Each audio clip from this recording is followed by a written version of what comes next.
20 minutos faltan para las 11 de la mañana. Nosotros continuamos en el Del Dicho al Hecho, haciéndote compañía y por supuesto comenzando con las conexiones telefónicas en esta ocasión con Naún Mirad desde Córdoba para hacer la columna nacional de Red Experimenta. Te recordamos, Naún Mirad, docente de la Universidad de Villa María, presidente de la Mutual Conexión y secretario del IPES, está nuevamente en conexión con nosotros. Buen día, Naún.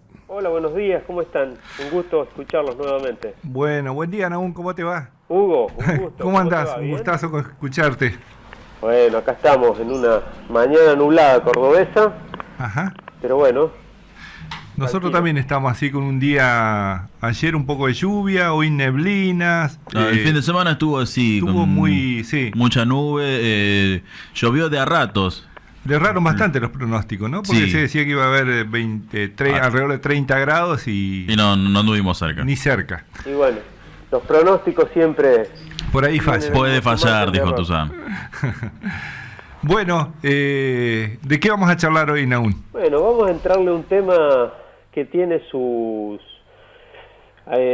requisitos de cabeza, a ver si me puedo explicar, para tratar de entenderlo y para tratar de dimensionarlo fundamentalmente, más que entenderlo, que es el tema de el ciclo de endeudamiento o de profundización del endeudamiento al que ha entrado el gobierno nacional y el país en general, porque más allá de las decisiones de que tome un gobierno, el que se termina endeudado o los que se terminan endeudando son en definitiva los habitantes de un país que aumenta su nivel de deuda pública. Así que bueno, la idea es trabajar un poquito sobre eso y bueno, ver cómo está la situación, al menos a partir de la información disponible, ¿no? Bueno, te escuchamos atentamente.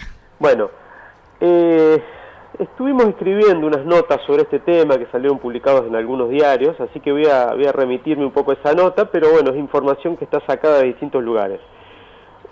Leyendo la página web del Banco Mundial, habla sobre la Argentina y presenta el país a los inversores más o menos de esta manera. Dice, con un Producto Bruto, con un PBI de aproximadamente 550.000 millones de dólares, Argentina es una de las economías más grandes de América Latina.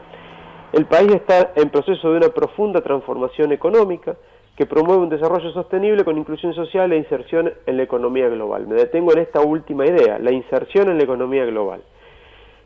Y reafirmando un poquito esta última noción, le agrega que el país retomó una activa agenda en la política internacional y que confirmó que se ejercerá la presidencia del G20 durante 2018. O sea que son 2 o 3 datos interesantes. Dice que hay una reinserción o una nueva inserción de la economía argentina en la economía global, que se retoma una agenda de participación política a escala internacional y que se ejercerá desde la República Argentina la presidencia del G20 durante 2018. 3 datos que no están, están tan charlados, pero no son, por ejemplo, el de la presidencia del G20 en 2018, muy trabajado en la agenda pública. La cuestión es esta, ¿qué significa la inserción en el mundo? Y esta inserción en el mundo, de acuerdo al lado desde donde se la mire, significa distintas cosas. Para las economías regionales, para las empresas, para los mismos municipios, las provincias, puede significar el acceso a crédito barato. Desde el lado de los organismos internacionales de crédito, significa que Argentina puede tomar préstamos y puede entrar en un ciclo nuevo de deuda. O sea, la misma cuestión significa para los dos lados o desde 2 lugares distintos, distintas cosas. Hacemos una referencia ahí en la nota que escribimos que se puede remitir esta idea, la idea del pescador que está en un lago patagónico metiendo una mosca en la punta de un anzuelo y que tanto para el pescador como para la trucha, en este caso podría ser, significa la posibilidad de comer, el pescador comerse la trucha y la trucha comerse previamente la trucha comerse la mosca o el bicho que está viendo. Pero uno de los dos gana nomás, evidentemente. Bueno, una idea similar ocurre con la cuestión esta del acceso a créditos internacionales. Las deudas externas, esta posibilidad de acceder al financiamiento internacional puede ser tanto pública o privada. Y los acreedores pueden ser los bancos, los gobiernos, fondos de inversión, por ejemplo los llamados fondos buitres que que tenemos acá en Argentina experiencia en este tema, se hizo el acuerdo hace poco más de un año, votado por la mayoría de los representantes de ambas cámaras, ese famoso acuerdo con los fondos buitres. Pueden ser los organismos financieros, el FMI, el Club de París, etcétera. Y ya sea que se usen para inversiones productivas, infraestructura, etcétera, o sea, por más que sea una inversión de tipo productiva y útil, los dólares estadounidenses en otros países implican que la deuda genera problemas de relevancia crucial para ese país que se endeuda, más cuando está obligado, por su condición de dependencia, a pagar o reestructurar las deudas permanentemente, porque no alcanzan a pagarlas, para atender las demandas de moneda externa. O sea, el ciclo de deuda, de endeudarse en moneda externa, requiere que los países están permanentemente necesitando de esa moneda externa, ya sea para pagar los intereses, para pagar la reestructuración o para pagar el capital de las deudas. Por lo tanto, genera un problema en la balanza de pago. Ya no solo estamos vendiendo productos para mejorar nuestras economías o mejorar nuestras condiciones, sino estamos vendiendo productos, exportando para juntar dólares para pagar deuda. Con lo cual esto se considera a escala global, ya no solo hablando de Argentina, una especie de trampa geopolítica, una especie de sujetamiento a las decisiones de las políticas básicamente de los países que ponen los dólares o los acreedores, que en este caso al hablar de moneda norteamericana es Estados Unidos. Más aún cuando Estados Unidos tiene la posibilidad de modificar tasas de interés, modificar el precio del dólar, o sea, las condiciones de intercambio a nivel global, y eso obviamente genera la cantidad de deuda que cada país tiene. Ahora, por ejemplo, Estados Unidos está subiendo la tasa de interés en dólares y obviamente la deuda que tiene acumulada Argentina con respecto a otros países en moneda norteamericana aumenta por cada aumento de la tasa de interés, simplemente por el aumento de la tasa de interés. No es que tengamos más capital o que hayamos pedido más dinero, sino una decisión de política económica de la Fed, que es el Banco Central, la Reserva Federal norteamericana, estadounidense, provoca cambios obviamente en ese porcentaje de la deuda. Los procesos de toma de deuda, tanto privada como pública, suelen estar acompañados de tres fenómenos que profundizan esta trampa geopolítica de la que hablábamos. Primero, fuga de capitales que no pueden ser utilizados como reserva y o inversiones y que requieren a su vez políticas de blanqueos con costos asociados. En Argentina, desde la vuelta a la democracia, hubo varias políticas de blanqueo. Precisamente ahora por parte del gobierno nacional se está encarando una fuerte política de blanqueo. ¿Qué es esto de la fuga de capitales? El que accede a las divisas, la saca del país, la pone en distintas opciones de inversión o de resguardo en espacios financieros, en bancos, en paraísos fiscales, etcétera, fugando divisas del país. Con lo cual, divisas que pide el país después no están y hay que hacer estas políticas de las que hablábamos, de blanqueos de capital con costos asociados, porque hay que hacer exenciones impositivas, etcétera, etcétera. Otro de las cuestiones que suelen aparecer en estos fenómenos de deuda externa es el tema de las deudas privadas que son contraídas generalmente por grandes empresas y que en algún momento empiezan a presentar la situación de que no pueden pagarla o le dicen a los gobiernos que no pueden pagarla y que los gobiernos, a los fines de que no haya desinversiones o de que no se pierdan puestos de trabajo o capacidad productiva dentro del país, generalmente se suelen estatizar estas deudas privadas. Cuestión que ha pasado allá a comienzos del ciclo de democracia por los 80, que se estatizó la deuda de un conjunto de empresas, entre ellas el grupo SOGMA, que como se sabe está controlado por la familia Macri. Pero hay un conjunto de empresas que estatizaron esta deuda privada.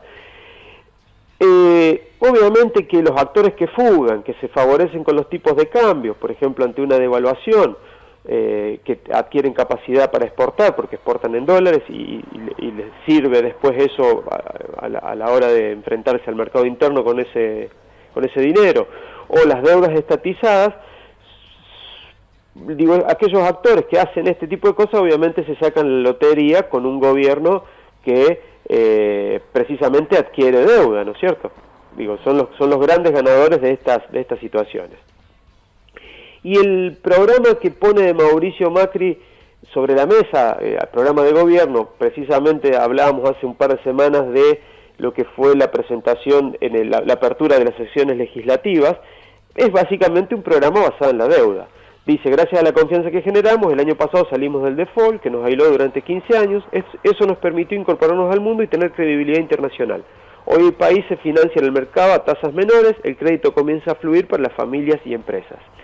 Esto en cuanto a las palabras, vamos a tratar de entrarle un poquito a los números para ver cómo esto que se pone en palabras aparece reflejado en lo que es el movimiento económico.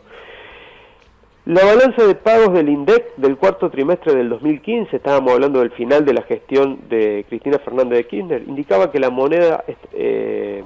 deuda en moneda extranjera de Argentina se ubicaba en 170.625 millones de dólares. 170.625 millones de dólares, de los cuales 101.870 millones correspondían al sector público no financiero, es decir, la Nación y las provincias y el Banco Central, y 65.360 al sector privado no financiero. Entonces tenemos que de los 170, 101 correspondían al sector público y 63, estamos hablando de miles de millones, correspondían al sector privado. Con todas las emisiones de deuda que se realizaron en poco más de un año de la etapa de Mauricio Macri, el pasivo en moneda extranjera, tanto pública o privada, pasó a los 211.000 millones. Es decir, un aumento de 40.500 millones de dólares, un 26%. Entonces estábamos hablando de una deuda de 170.000 millones de dólares a una deuda de 211.000 millones de dólares. Poniendo un poco la lupa sobre estos números, tenemos que la deuda que más subió de estos 40.500 millones de dólares fue básicamente la deuda pública del sector público. El sector privado no se endeudó. O sea que las inversiones que vinieron como deuda del sector público. De los 101.870 millones de los que hablábamos de deuda pública, se pasó a unos 143.600 millones de deuda pública. Quiere decir que la deuda pública, es decir, no la total que era del 26%, sino la específicamente del Estado, aumentó un 0,9%, o sea, casi el 41%. Hay dos temas a ver en esto, ya como para cerrar la idea. Primero, que se pagaron cerca de 10.000 millones de dólares a los fondos buitres, o sea que se contrajo deuda aún pagando. Quiere decir que, pagamos más. Esos 10.000 millones de dólares que hay que contar como que se pagaron se volvieron a recuperar como deuda después, o sea, volvió a entrar deuda casi por ese monto. Y esta es la idea, cuando se paga a los fondos buitres se habilita la posibilidad de ampliar el crédito internacional. De hecho, Alfonso Prat, que en aquel momento era ministro de Finanzas, dijo, no, esto nos vuelve a conectar con el mundo, y va a habilitar una lluvia de inversiones que se derramarán sobre las provincias, etcétera. Evidentemente esa lluvia de dólares tiene que ver con la deuda pública, repetimos, no son inversiones privadas, sino que es deuda pública. Otro punto a tener en cuenta, otra segunda anotación que hacemos sobre este punto, la transferencia a los fondos buitres fue avalada, como decíamos al comienzo, por ambas cámaras parlamentarias del Congreso argentino.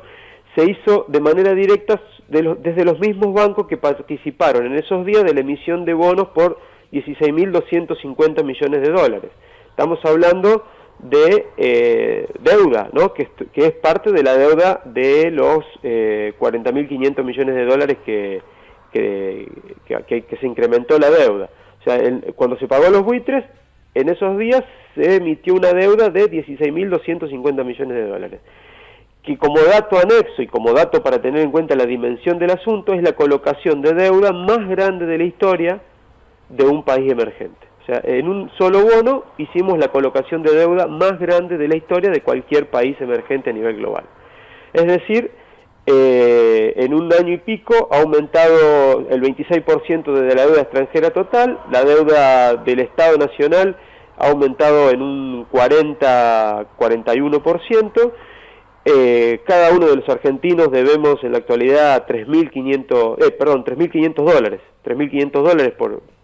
por ciudadano argentino, y hemos hecho la colocación de deuda más grande de la historia del mundo de un país emergente en este último año y pico. Eso es un poco una idea sobre qué está pasando con la deuda externa en el país.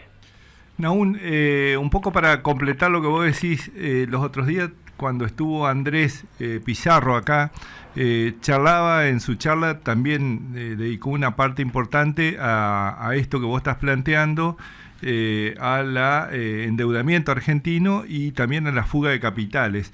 Y él decía que cuando el macrismo en su campaña ya una de sus propuestas era la salida del cepo, que ellos sabían claramente qué significaba la salida del cepo, digamos, que era fundamentalmente la fuga de capitales y el endeudamiento del país, digamos, porque no tenía nada que ver por ahí con lo que los medios de comunicación reflejaban, que bueno, que ahora todos íbamos a poder comprar dólares libremente.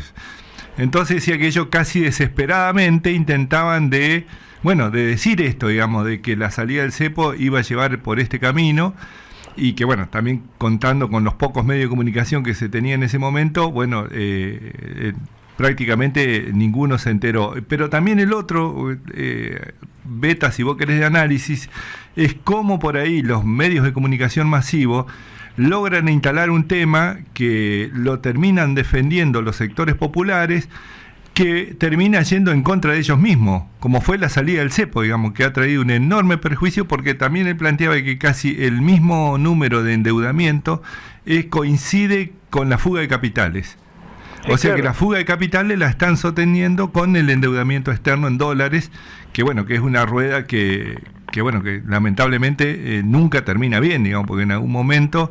inclusive, explicó también claramente cómo algunos compran las LEVAC, las convierten en pesos, después de vuelta las convierten en dólares, y y hay ganancias extraordinarias que casi llegan al 25% en dólares, con lo cual, ningún país resiste semejantes niveles de ganancia, y que después, una vez que hacen esta rueda financiera, generalmente los terminan llevando a otros países, ¿no?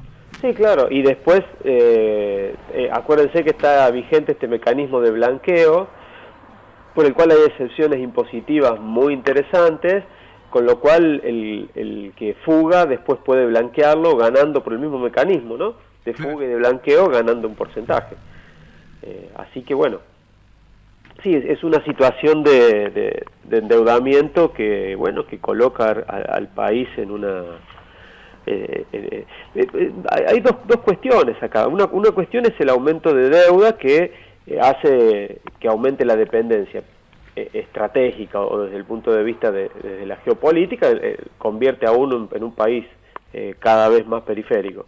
Pero por otro lado, el tema de la dependencia a decisiones que tienen que ver con los países que administran los precios de las monedas. Digamos. Nosotros dependemos para pagar las deudas, los intereses o las cuotas, los vencimientos, dependemos de la posibilidad de tener divisas, con lo cual dependemos de la capacidad de exportación que tengan algunos sectores, y eso hace que, nuevamente los ciclos de los que hablábamos en charlas anteriores,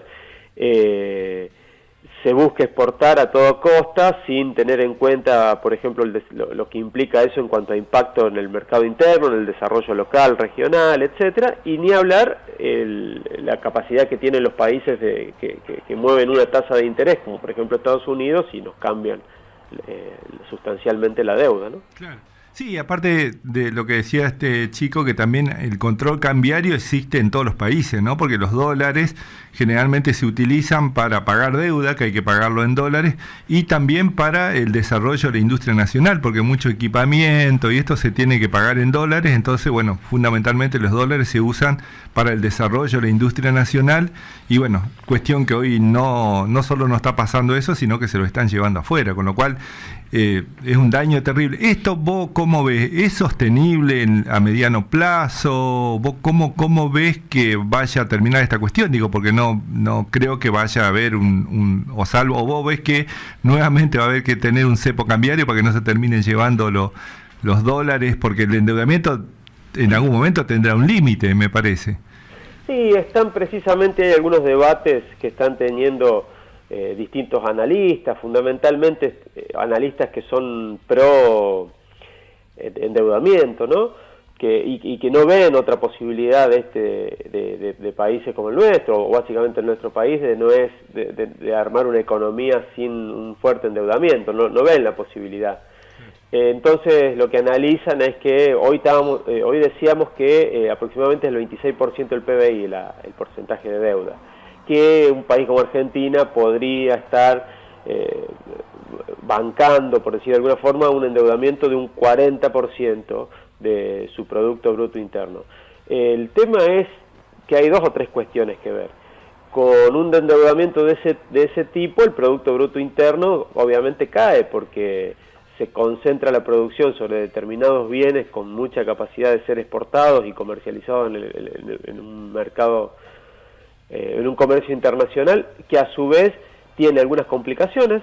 Es un comercio internacional que empieza a estar signado por lo que son medidas proteccionistas en todo el país, en todo el globo, básicamente en los países centrales, que era algo que no pasaba hasta Trump o Europa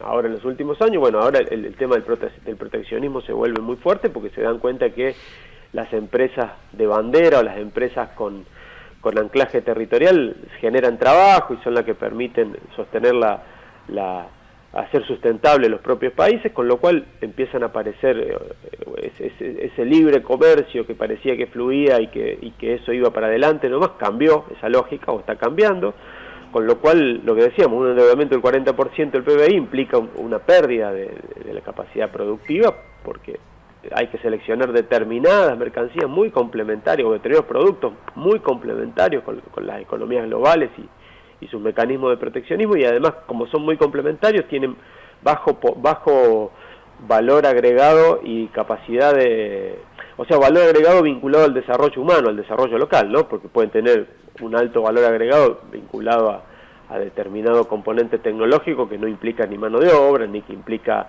encadenamiento de eslabones productivos diversos, diversificación en los eslabones productivos.